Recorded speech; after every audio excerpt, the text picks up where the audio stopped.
بسم الله الرحمن الرحيم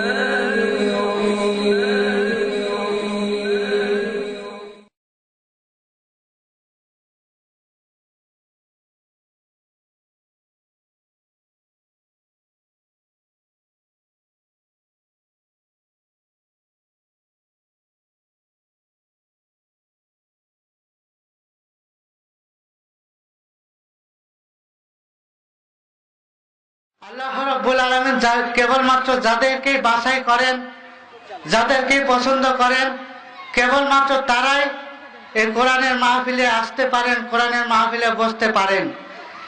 আমি কুরআনুল কারীম থেকে সূরা আয-যারিয়াতের ৫৬ নম্বর আয়াত তেলাওয়াত করেছি। এর আয়াতের অর্থ হচ্ছে আল্লাহ রাব্বুল আলামিন বলেন, ওয়ামা খালাকতুম জিন্না ওয়াল ইনসা ইল্লা লিয়াবুদুন। আমি পৃথিবীতে মানুষ এবং জিন জাতিকে সৃষ্টি করেছি, কি জন্য সৃষ্টি করলাম? ইল্লা লিয়াবুদুন, কেবলমাত্র আমার দাসত্ব করার জন্য, আমার গোলামি করার জন্য পৃথিবীতে মানুষ জাতিকে এবং জিন জাতিকে সৃষ্টি করেছি। মানুষ জাতিকে সৃষ্টি করলেন, মানুষ জাতিকে সৃষ্টি করে পৃথিবীতে যখন পাঠালেন, পাঠানোর পরে আল্লাহ রাব্বুল আলামিন এই মানুষটিকে কিভাবে আল্লাহ রাব্বুল আলামিন বানালেন? মাটি দ্বারা আল্লাহ তাআলা মানুষকে বানালেন, বনি আদমকে বানালেন। বানানোর পরে আদম আলাইহিস সালামকে পৃথিবীর বুকে প্রেরণ করলেন। প্রেরণ করার পর আদম আলাইহিস সালাম পৃথিবীতে আসলেন। এরপরে আল্লাহ রাব্বুল আলামিন মানুষের পেটে আল্লাহ রাব্বুল আলামিন একজন মায়ের পেটে যখন মানুষ সৃষ্টি করলেন, কিভাবে সৃষ্টি করলেন? সৃষ্টি করার পর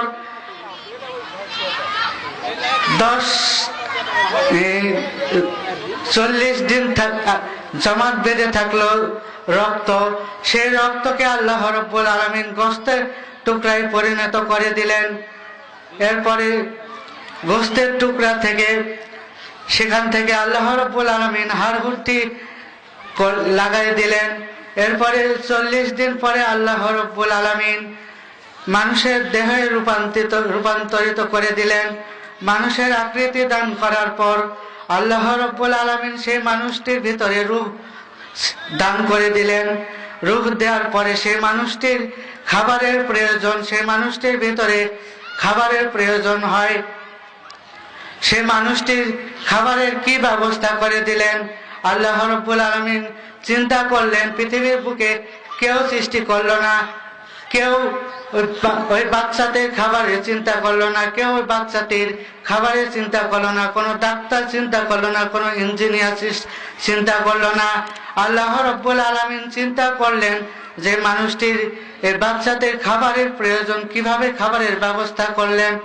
আল্লাহ রাব্বুল আলামিন মায়ের পেটের তারের, নাভির তারের সাথে ওই বাচ্চার নারীর তারের সাথে একটা তার লাগাইয়ে দিলেন, লাগাইয়ে দিয়ে খাবারের ব্যবস্থা করে দিলেন।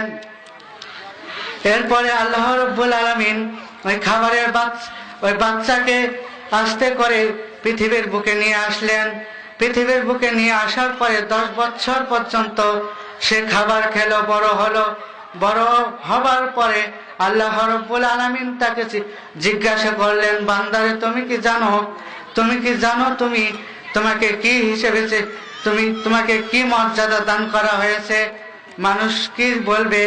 মানুষকে আল্লাহ রাব্বুল আলামিন বলে দিলেন যে বনি আদম, তোমাকে পৃথিবীতে বনি আদম হিসেবে সৃষ্টি করা হয়েছে।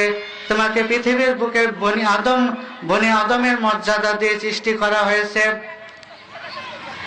এরপরে আল্লাহ রাব্বুল আলামিন তাকে প্রশ্ন করলেন যে, হে বনি আদম, তুমি কি জানো তোমার পৃথিবীর বুকে কাজটা কি? বনি আদম কি জবাব দেবে?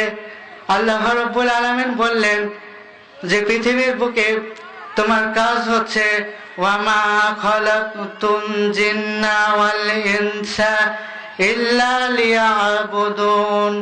এই পৃথিবীর বুকে তোমার কাজটা হলো তুমি আমার গোলামি করবে, আমার দাসত্ব করবে। আল্লাহ রাব্বুল আলামিন বলেন, বান্দা বলে বান্দা বলে যে আল্লাহ তাআলা গোলামি তো করব, কিন্তু গোলামি করার পরে আমার লাভটা কি হবে, আমার কাজটা কি হবে? গোলামি মানে তো হচ্ছে চাকরি করা, তো চাকরি করলে বেতন পাই, আমাদের কি কোনো বেতনের ব্যবস্থা আছে নাকি? আল্লাহ রাব্বুল আলামিন জবাবে বলে দিলেন, এই পৃথিবীর বুকে তোমরা যা কিছু খাও, পৃথিবীর বুকে যা কিছু আমি আল্লাহ তাআলা সৃষ্টি করেছি, সব কিছু আমি আল্লাহ তাআলা তোমাদের জন্য বোনাস এবং বেতন হিসেবে সৃষ্টি করেছি। এরপরে বান্দা বলতে পারে, আল্লাহ রাব্বুল আলামিন আমরা বেতন পাইলাম, বোনাস পাইলাম, তো আমাদের চাকরির পরে যে পেনশনের ব্যবস্থা থাকে, আমাদের কি কোনো পেনশনের ব্যবস্থা আছে নাকি আল্লাহ? তখন আল্লাহ রাব্বুল আলামিন কোরআনুল কারীমের ভিতরে বলেন, ইন্নাল্লাযীনা আমানু ওয়া আমিলুস সলিহাতি কানাত লাহুম জান্নাতুল ফিরদাউসি নুজুলা। যারা আমি আল্লাহ রাব্বুল আলামিনের উপর ঈমান আনয়ন করবে এবং যারা সৎ কাজ করবে, ভালো কাজ করবে, নেক কাজ করবে, আমি আল্লাহ রাব্বুল আলামিন তাদের জন্য জান্নাতুল ফেরদাউসটা পেনশন স্বরূপ সৃষ্টি করে রেখেছে। চিল্লাই বলেন সুবহানাল্লাহ। সুতরাং আল্লাহ রাব্বুল আলামিন আমাদেরকে বেতন দিলেন, বোনাস দিলেন, পেনশনের স্বরূপ জান্নাতুল ফেরদাউসটা দিলেন। সে আল্লাহ রাব্বুল আলামিন আমাদের জন্য জান্নাতুল ফেরদাউসটা পেনশন স্বরূপ সৃষ্টি করে রেখেছেন। সুতরাং আসুন আমাদেরকে সে আল্লাহ রাব্বুল আলামিনের ইবাদত করতে হবে, আল্লাহ রাব্বুল আলামিনের গোলামি করতে হবে। আল্লাহ রাব্বুল আলামিন আমাদেরকে সৃষ্টি করেছেন কেবলমাত্র তারই গোলামি করার জন্য, তারই দাসত্ব করার জন্য। আল্লাহ রাব্বুল আলামিন আমাদেরকে তারই গোলামি এবং তারই দাসত্ব করার জন্য আমাদেরকে সৃষ্টি করেছেন।